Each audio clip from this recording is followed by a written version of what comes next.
You gotta be bold. This story gotta be told. On your fierceness, going and glow. This the Sonya Empower show.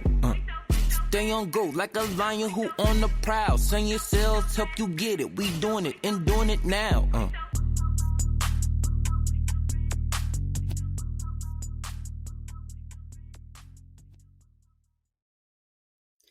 Hey, Empower Disruptors. Welcome back to the Sonya Empower show, where I ignite your online business and help you own your fierceness.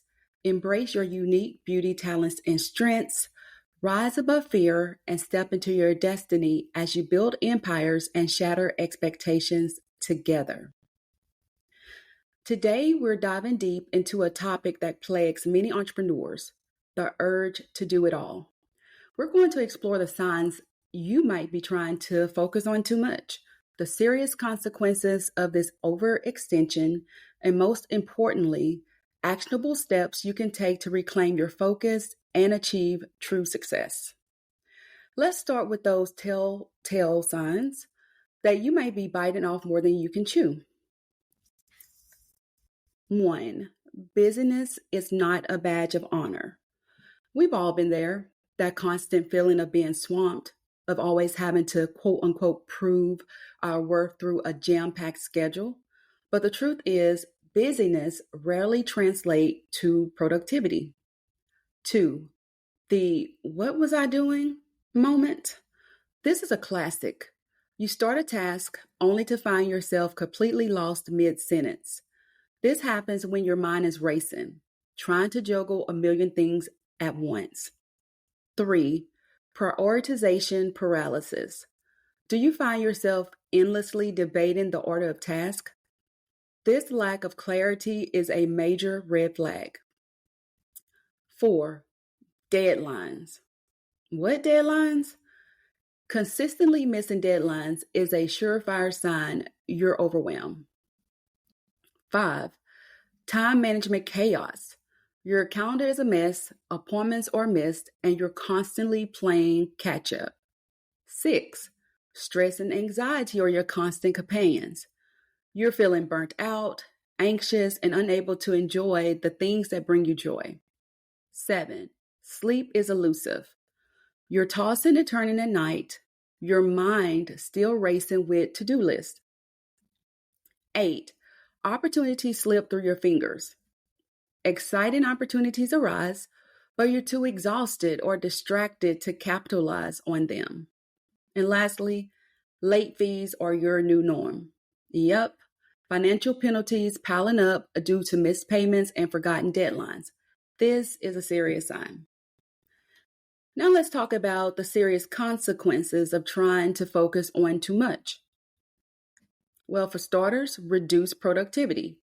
Ironically, trying to do everything often leads to accomplishing very little.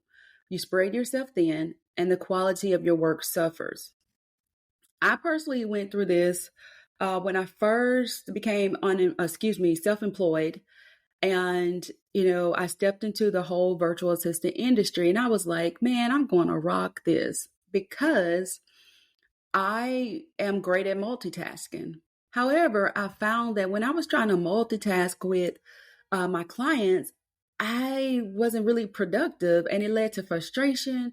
I began to doubt myself, and I didn't understand what I was doing wrong. I'm like, how can I be good at administration? How can I be great at multitasking, and yet the two is not working for me? And so I ended up reaching out to a senior assistant.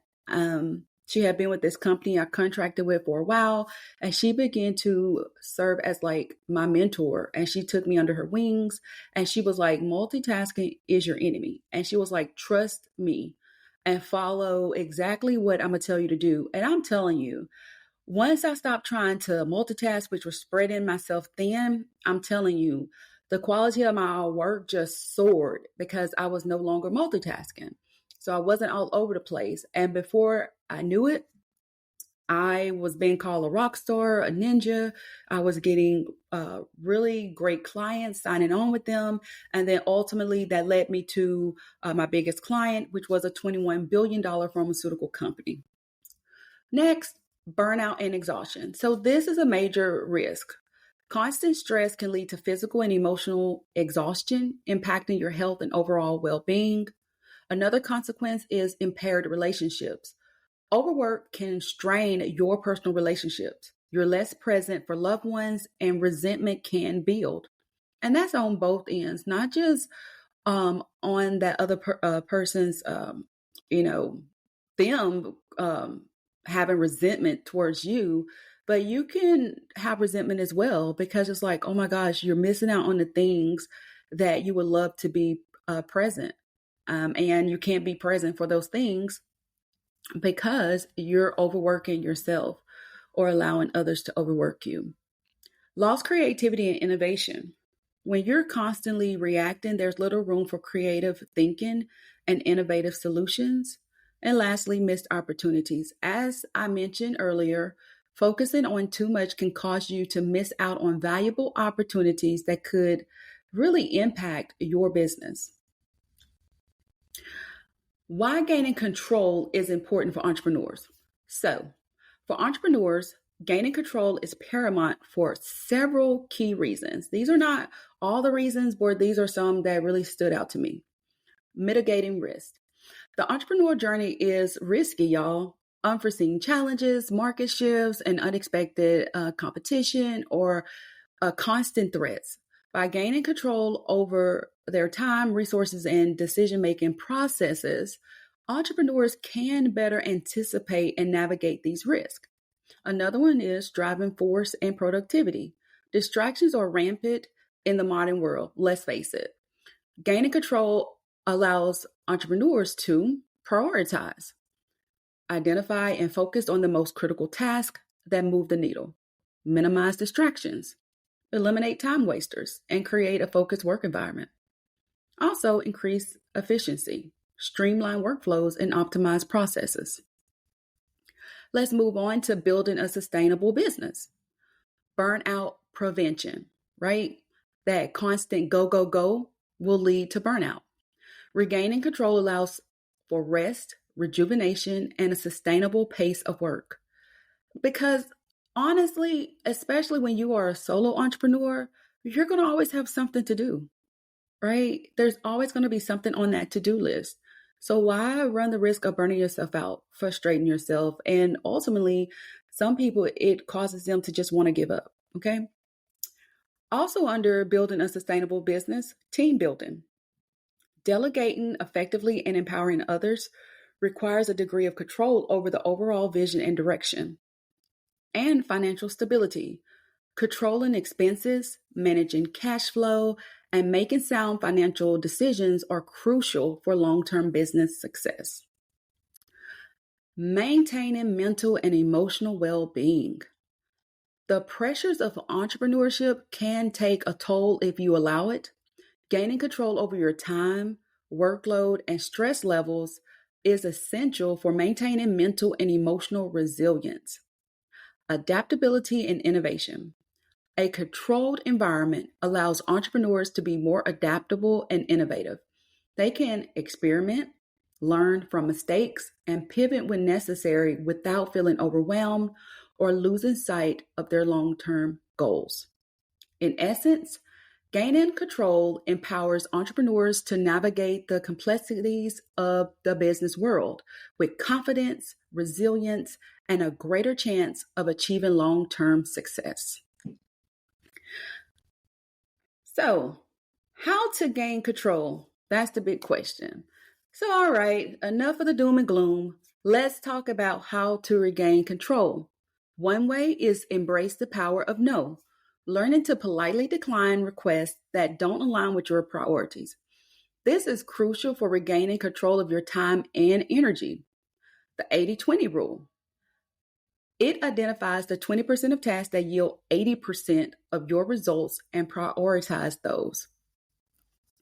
This helps you focus on your efforts on what truly matters and regain control of your output.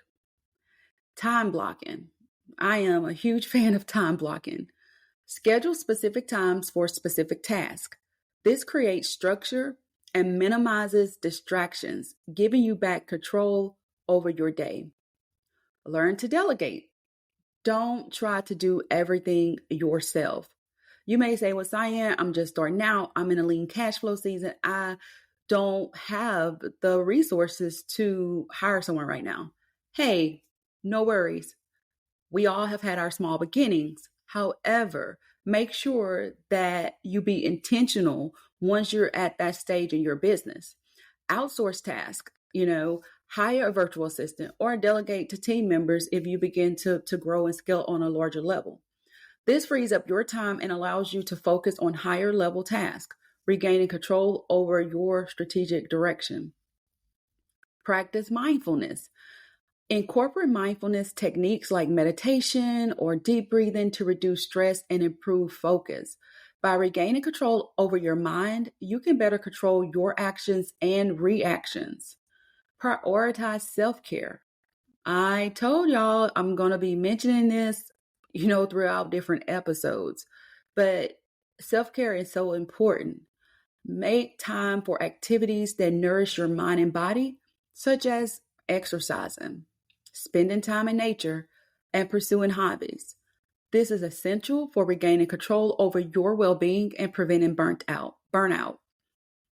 And if you think that you have to be working 80 hours a week to experience burnout, you have another thing coming. It doesn't take much to cause burnout to happen when you don't have the proper strategies and structures in place. Lastly, review and adjust. Regularly review your schedule and priorities. Are you still on track? Are there any adjustments you need to make? This ongoing review process ensures you maintain control over your progress and make necessary course corrections.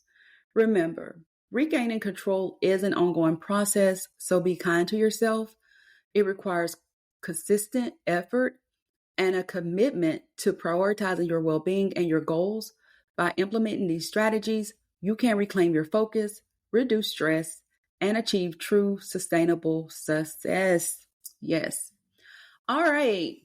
So, you know what time it is. Yep, you guessed it.